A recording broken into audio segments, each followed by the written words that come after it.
Reading by Bologna Times. The Moon is Green by Fritz Leiber. Anybody who wanted to escape death could, by paying a very simple price: denial of life. "Effie, what the devil are you up to?"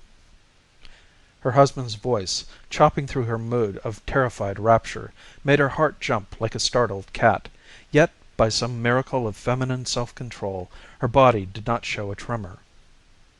Dear God, she thought, he mustn't see it. It's so beautiful, and he always kills beauty. "I'm just looking at the moon," she said listlessly. "It's green." Mustn't see it. And now, with luck, he wouldn't. For the face, as if it also heard and sensed the menace in the voice, was moving back from the window's glow into the outside dark, but slowly, reluctantly, and still fawn-like, pleading, cajoling, tempting, and incredibly beautiful. "Close the shutters at once, you little fool, and come away from the window." "Green as a beer bottle," she went on dreamily. "Green as emeralds, green as leaves with sunshine striking through them, and green grass to lie on." She couldn't help saying those last words. They were her token to the face, even though it couldn't hear. "Effie!" She knew what that last tone meant. Wearily she swung shut the ponderous lead inner shutters and drove home the heavy bolts. That hurt her fingers. It always did. But he mustn't know that. "You know that those shutters are not to be touched. Not for 5 more years at least." "I only wanted to look at the moon," she said, turning around. And then it was all gone. The face, the night, the moon, the magic. And she was back in the grubby, stale little hole, facing an angry, stale little man. It was then that the eternal thud of the air-conditioning fans and the crackle of the electrostatic precipitators that sieved out the dust reached her consciousness again like the bite of a dentist's drill. "Only wanted to look at the moon," he mimicked her in falsetto. "Only wanted to die like a little fool and make me that much more ashamed of you." Then his voice went gruff and professional. "Here, count yourself." She silently took the Geiger counter he held at arm's length, waited until it settled down to a steady ticking slower than a clock, due only to cosmic rays and indicating nothing dangerous, and then began to comb her body with the instrument. First her head and shoulders, then out along her arms and back along their underside. There was something oddly voluptuous about her movements, although her features were gray and sagging. The ticking did not change its tempo until she came to her waist. Then it suddenly spurted, clicking faster and faster. Her husband gave an excited grunt, took a quick step forward, froze. She goggled for a moment in fear, then grinned foolishly, dug in the pocket of her grimy apron, and guiltily pulled out a wristwatch. He grabbed it as it dangled from her fingers, saw that it had a radium dial, cursed, heaved it up as if to smash it on the floor, but instead put it carefully on the table. "You imbecile! You incredible imbecile!" he softly chanted to himself through clenched teeth, with eyes half closed. She shrugged faintly, put the Geiger counter on the table, and stood there, slumped. He waited until the chanting had soothed his anger before speaking again. He said quietly, "I do suppose you still realize the sort of world you're living in?" She nodded slowly, staring at nothingness. Oh, she realized all right, realized only too well. It was the world that hadn't realized. The world that had gone on stockpiling hydrogen bombs. The world that had put those bombs in cobalt shells, although it had promised it wouldn't, because the cobalt made them much more terrible and cost no more. The world that had started throwing those bombs, always telling itself that it hadn't thrown enough of them yet to make the air really dangerous with the deadly radioactive dust that came from the cobalt. Thrown them and kept on throwing until the danger point, when air and ground would become fatal to all human life, was approached.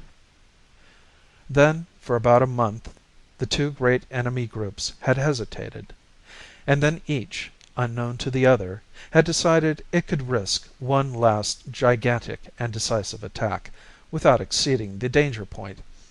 It had been planned to strip off the cobalt cases, but someone forgot, and then there wasn't time. Besides, the military scientists of each group were confident that the lands of the other had got the most dust. The two attacks came within an hour of each other. After that, the fury. The fury of doomed men who think only of taking with them as many as possible of the enemy. And in this case, they hoped, all. The fury of suicides who know they have botched up life for good. The fury of cocksure men who realize they have been outsmarted by fate, the enemy, and themselves, and know that they will never be able to improvise a defense when arraigned before the high court of history, and whose unadmitted hope is that there will be no high court of history left to arraign them. More cobalt bombs were dropped during the fury than in all the preceding years of the war. After the fury, the terror. Men and women with death sifting into their bones through their nostrils and skin, fighting for bare survival under a dust-hazed sky that played fantastic tricks with the light of sun and moon, like the dust from Krakatoa that drifted around the world for years. Cities, countryside, and air were alike poisoned, alive with deadly radiation. The only realistic chance for continued existence was to retire.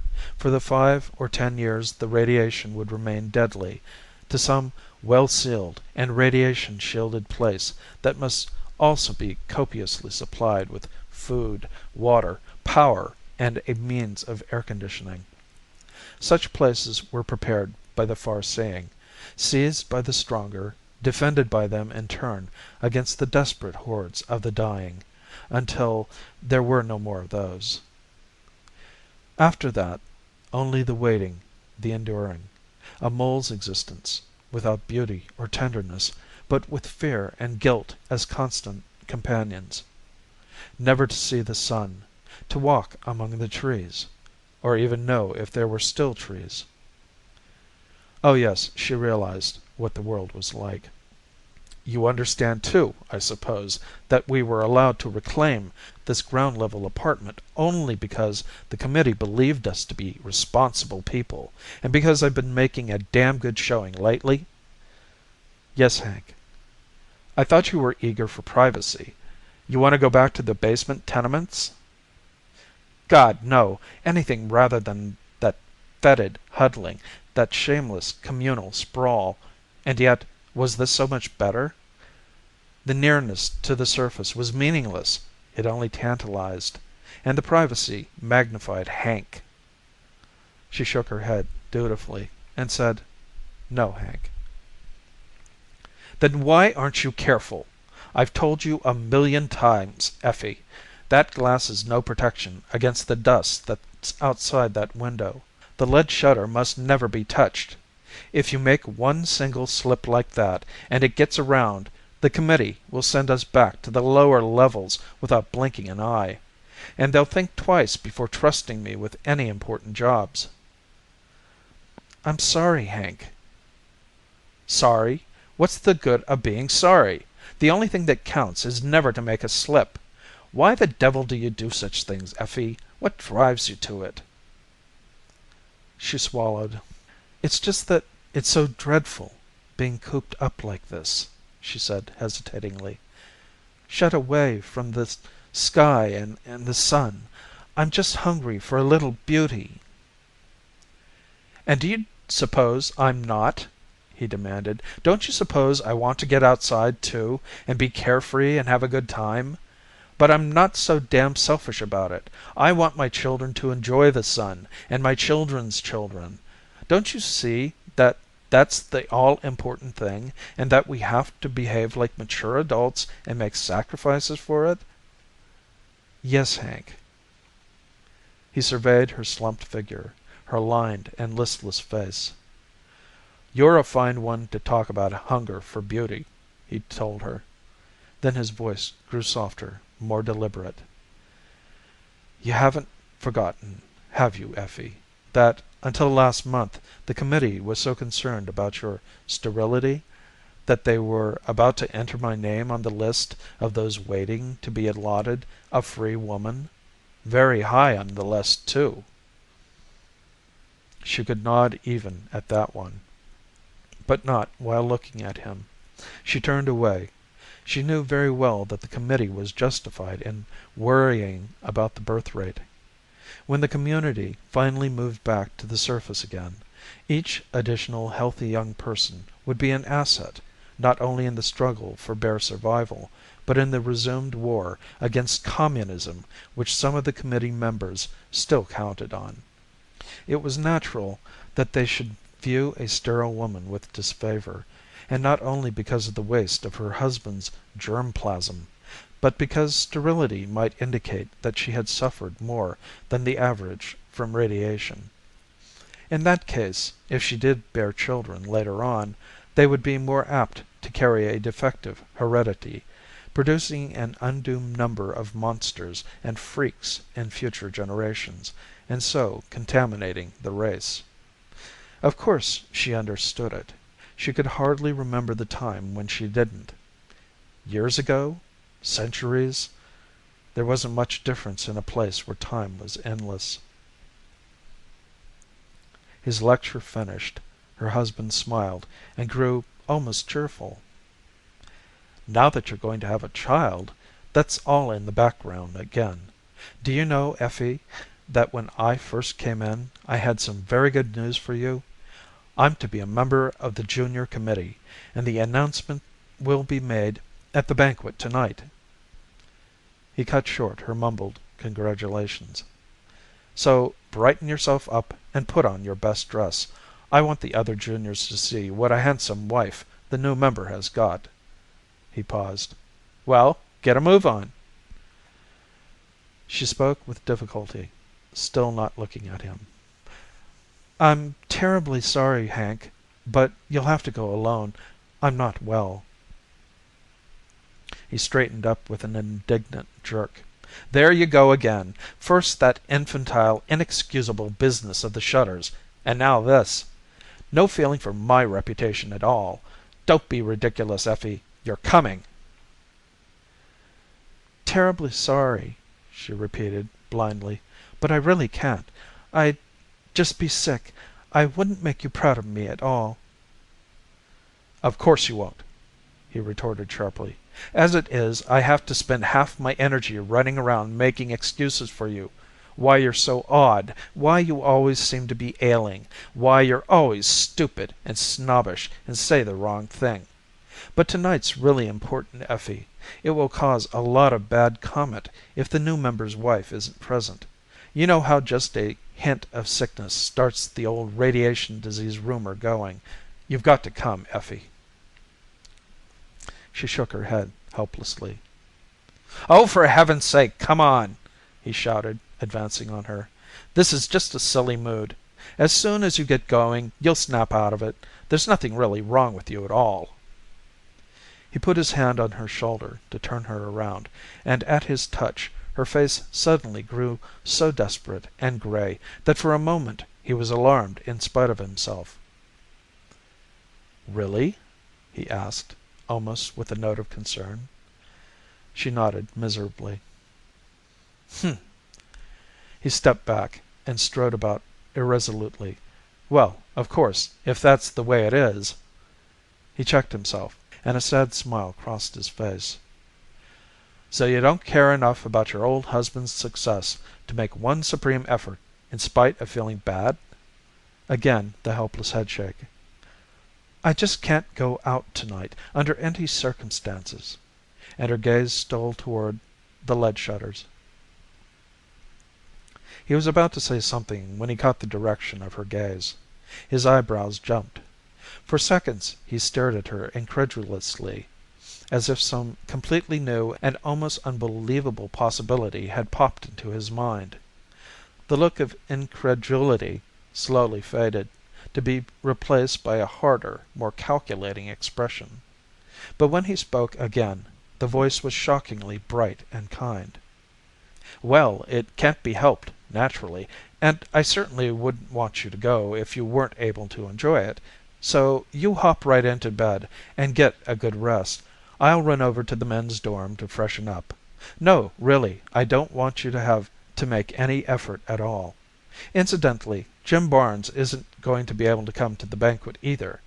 Touch of the old flu, he tells me, of all things."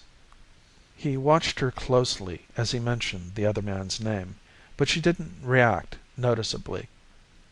In fact, she hardly seemed to be hearing his chatter. "I got a bit sharp with you, I'm afraid, Effie," he continued contritely. "I'm sorry about that. I was excited about my new job, and I guess that was why things upset me. Made me feel let down when I found you weren't feeling as good as I was. Selfish of me. Now you get into bed right away and get well. Don't worry about me a bit. I know you'd come if you possibly could, and I know you'll be thinking about me. Well, I must be off now." He started toward her, as if to embrace her, then seemed to think better of it. He turned back at the doorway and said, emphasizing the words, "You'll be completely alone for the next 4 hours." He waited for her nod, then bounced out. She stood still until his footsteps died away. Then she straightened up, walked over to where he'd put down the wrist watch, picked it up, and smashed it hard on the floor. The crystal shattered, the case flew apart, and something went zing. She stood there, breathing heavily. Slowly her sagged features lifted, formed themselves into the beginning of a smile. She stole another look at the shutters. The smile became more definite. She felt her hair, wet her fingers and ran them along her hairline and back over her ears. After wiping her hands on her apron, she took it off. She straightened her dress, lifted her head with a little flourish, and stepped smartly toward the window. Then her face went miserable again, and her step slowed. No, it couldn't be, and it won't be, she told herself.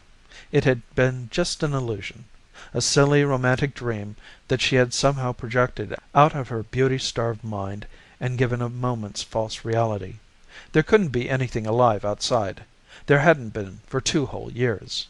And if there conceivably were, it would be something altogether horrible. She remembered some of the pariahs, hairless, witless creatures with radiation welts crawling over their bodies like worms, who had come begging for succor during the last months of the terror, and been shot down.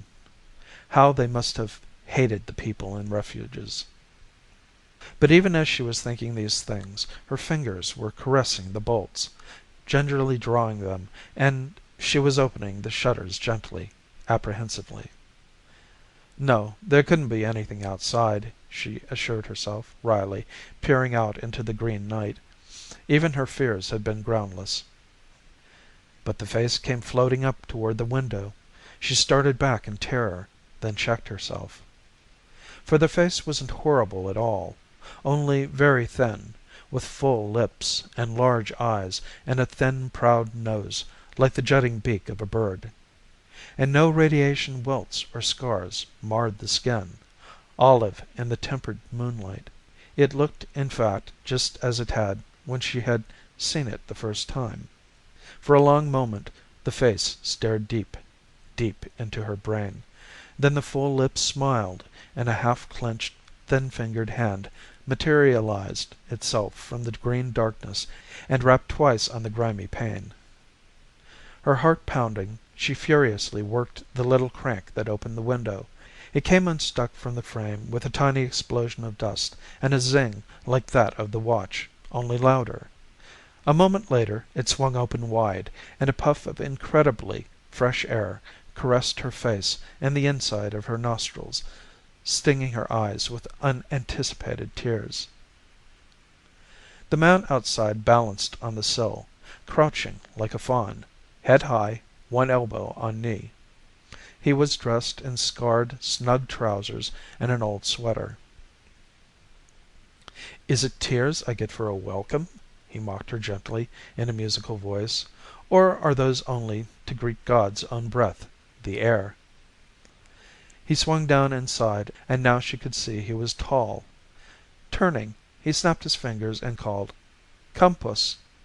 A black cat, with the twisted stump of a tail, and feet like small boxing gloves, and ears almost as big as rabbits', hopped clumsily in view.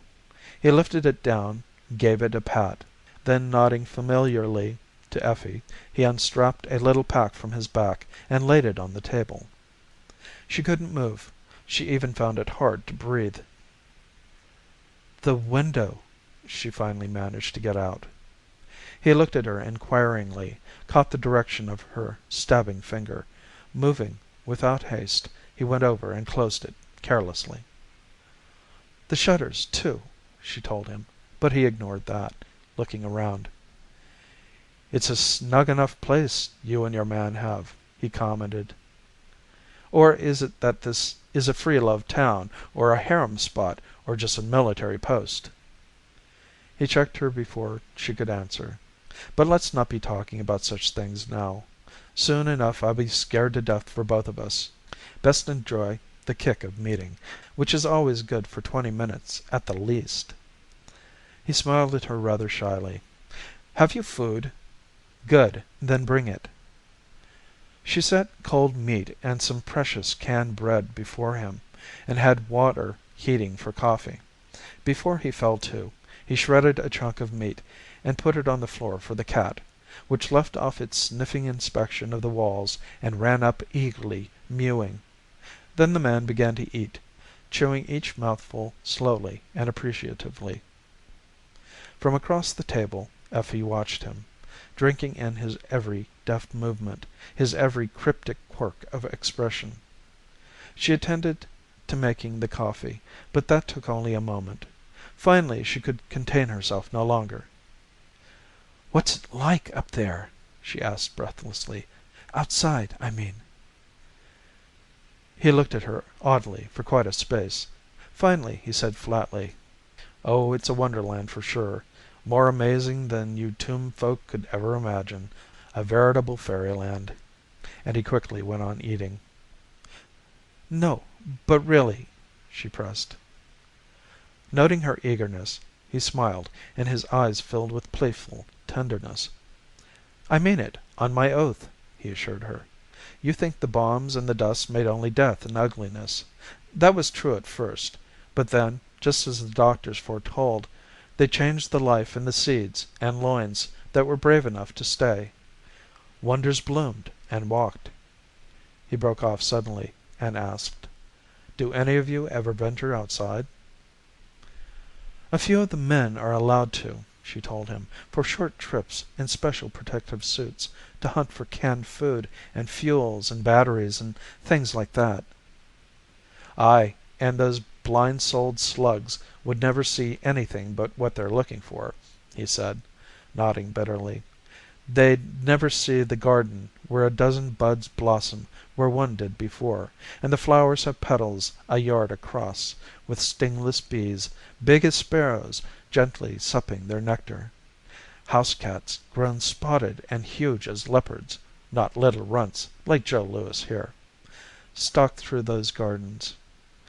But they're gentle beasts, no more harmful than the rainbow-scaled snakes that glide around their paws, for the dust burned all the murder out of them, as it burned itself out. I've even made up a little poem about it. It starts, 'Fire can hurt me, or water, or the weight of earth, but the dust is my friend.' Oh yes, and the robins like cockatoos, and squirrels like a princess's ermine, all under a treasure chest of sun and moon and stars that the dust's magic powder changes from ruby to emerald and sapphire and amethyst and back again. Oh, and then the new children." "You're telling the truth?" she interrupted him, her eyes brimming with tears. "You're not making it up?" "I am not," he assured her solemnly. "And if you could catch a glimpse of one of the new children, you'd never doubt me again. They have long limbs as brown as this coffee would be if it had lots of fresh cream in it, and smiling, delicate faces, and the whitish teeth and the finest hair. They're so nimble that I, a sprightly man and somewhat enlivened by the dust, feel like a cripple beside them, and their thoughts dance like flames and make me feel a very imbecile. Of course, they have 7 fingers on each hand and 8 toes on each foot, but they're the more beautiful for that. They have large pointed ears that the sun shines through. They play in the garden all day long, slipping among the great leaves and blooms, but they're so swift that you can hardly see them, unless one chooses to stand still and look at you. For that matter, you have to look a bit hard for all these things I'm telling you." "But is it true?" she pleaded.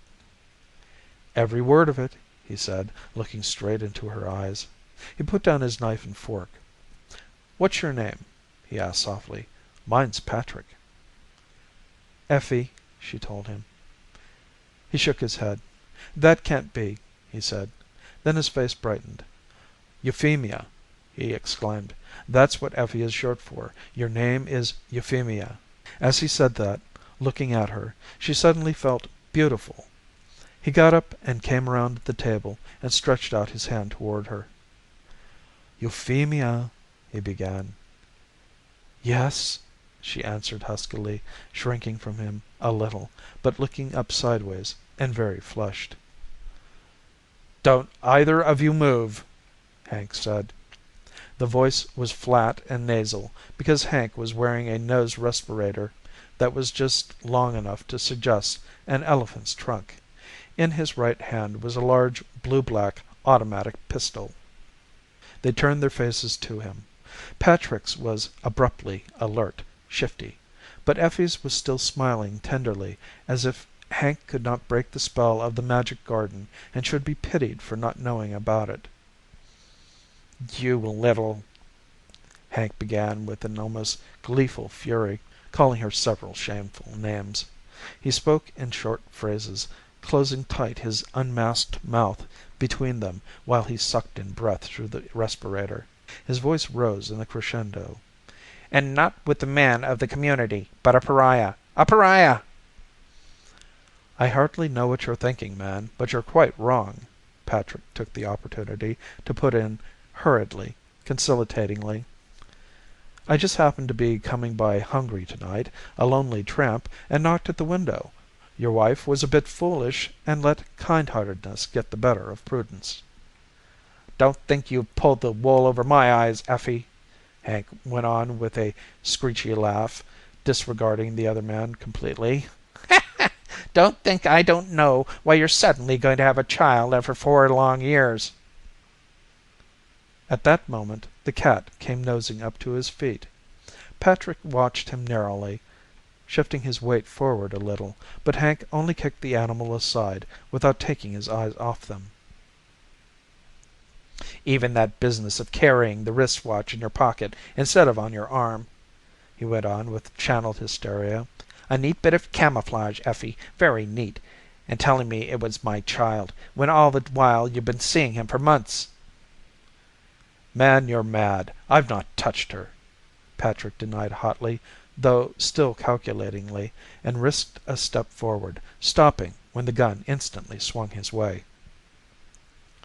"Pretending you were going to give me a healthy child," Hank raved on, "when all the while you knew it would be, either in body or germ plasm, a thing like that." He waved his gun at the malformed cat, which had leapt to the top of the table and was eating the remains of Patrick's food, though its watchful green eyes were fixed on Hank. "I should shoot him down," Hank yelled, between sobbing, chest-racking inhalations through the mask.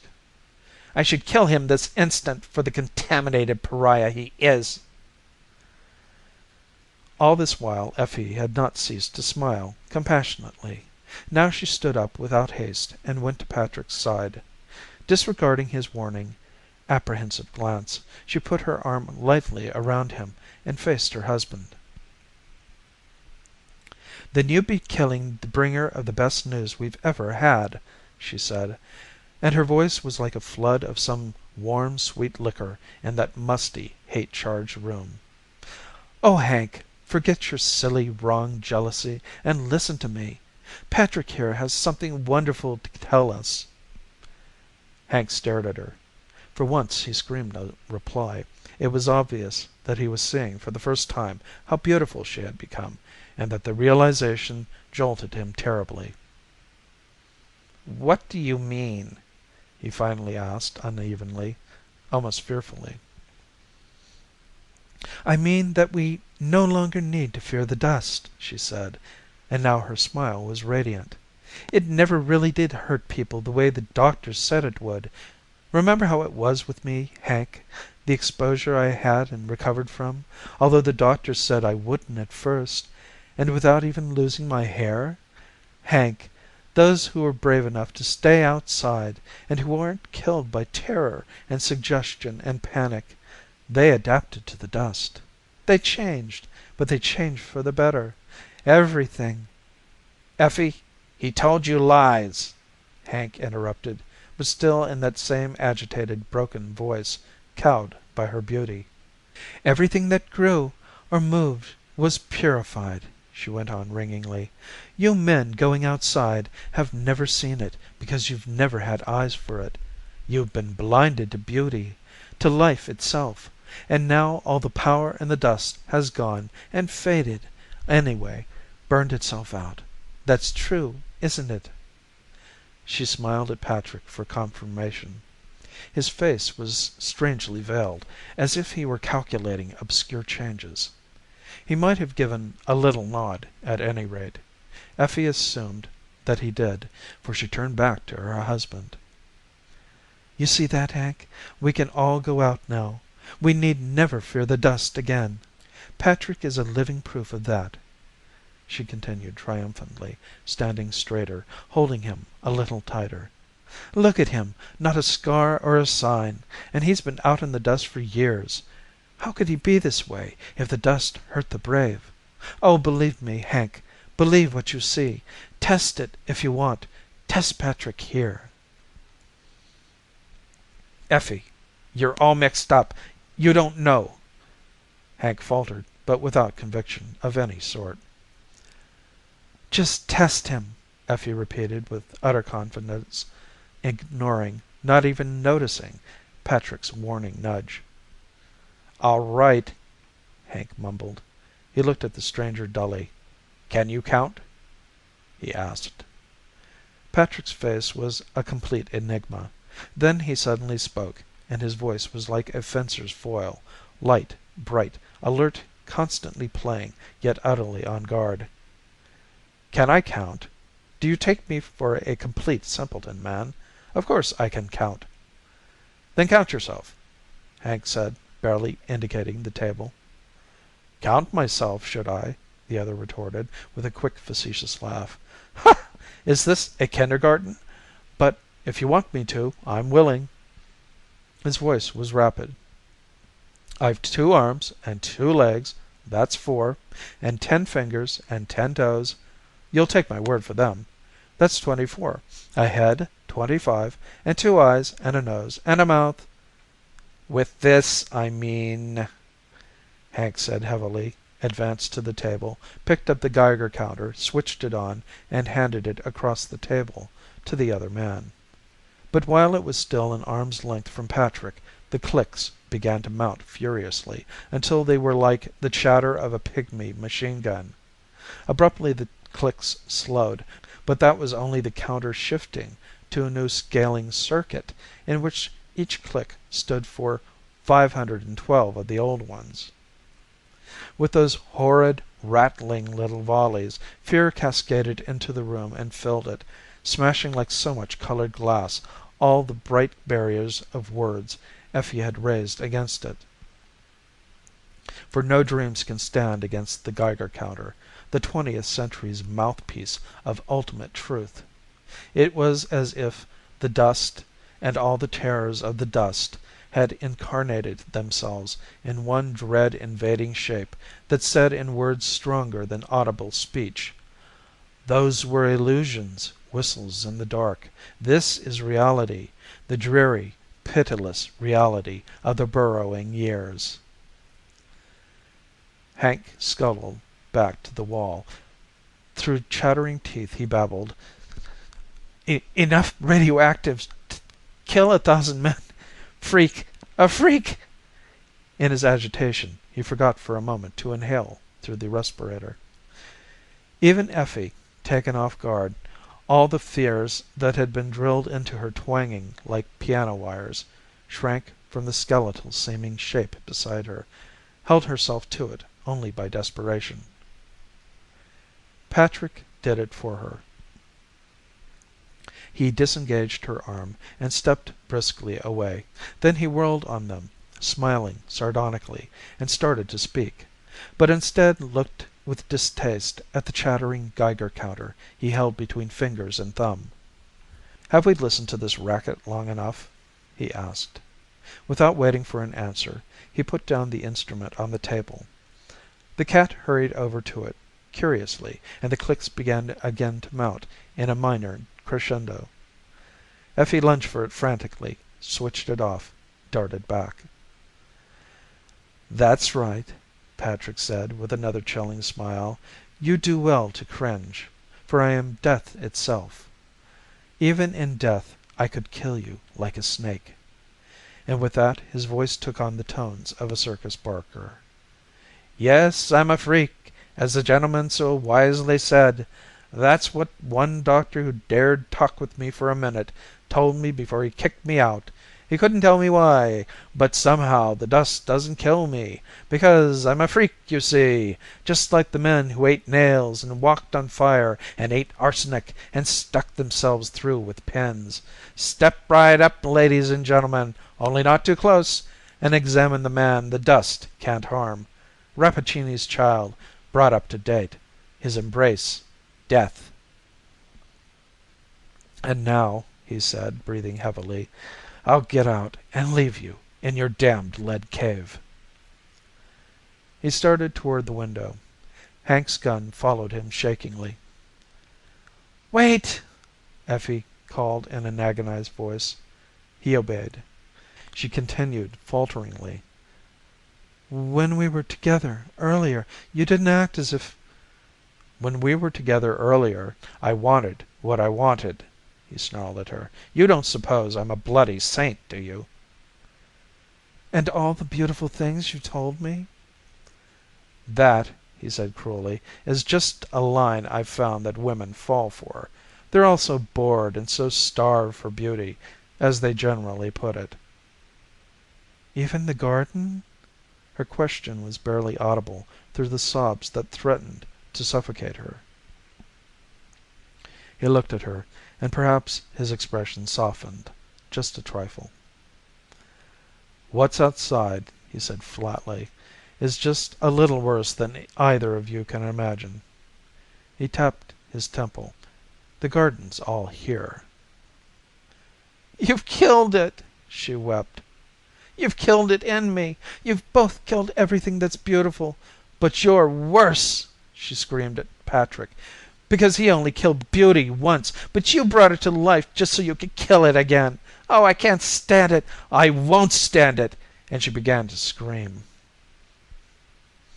Patrick started toward her, but she broke off and whirled away from him to the window, her eyes crazy.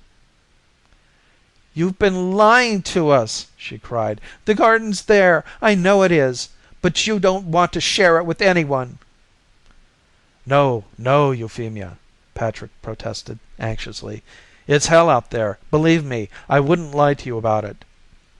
"Wouldn't lie to me?" she mocked. "Are you afraid too?" With a sudden pull, she jerked open the window, and stood before the blank, green-tinged oblong of darkness that seemed to press into the room like a menacing, heavy, wind-urged curtain. At that, Hank cried out a shocked, pleading, Effie! She ignored him. I can't be cooped up in here any longer, she said, and I won't, now that I know. I'm going to the garden. Both men sprang at her, but they were too late. She leapt lightly to the sill, and by the time they had flung themselves against it, her footsteps were already hurrying off into the darkness. Effie! Come back! Come back! Hank shouted after her desperately, no longer thinking to cringe from the man beside him, or how the gun was pointed. I love you, Effie! Come back! Patrick added his voice. Come back, Euphemia. You'll be safe if you come back right away. Come back to your home. No answer to that at all. They both strained their eyes through the greenish murk. They could barely make out a shadowy figure about half a block down the near black canyon of the dismal, dust-blown street, into which the greenish moonlight hardly reached. It seemed to them that the figure was scooping something up from the pavement and letting it sift down along its arms and over its bosom. Go out and get her, man, Patrick urged the other. For if I go out for her, I warn you I won't bring her back. She said something about having stood the dust better than most, and that's enough for me. But Hank, chained by his painfully learned habits and by something else, could not move. And then a ghostly voice came whispering down the street, chanting, Fire can hurt me, or water, or the weight of earth, but the dust is my friend. Patrick spared the other man one more look. Then, without a word, he vaulted up and ran off. Hank stood there. After perhaps a minute, he remembered to close his mouth when he inhaled. Finally, he was sure the street was empty. As he started to close the window, there was a little mew. He picked up the cat and gently put it outside. Then he did close the window and the shutters and bolted them, and took up the Geiger counter and mechanically began to count himself.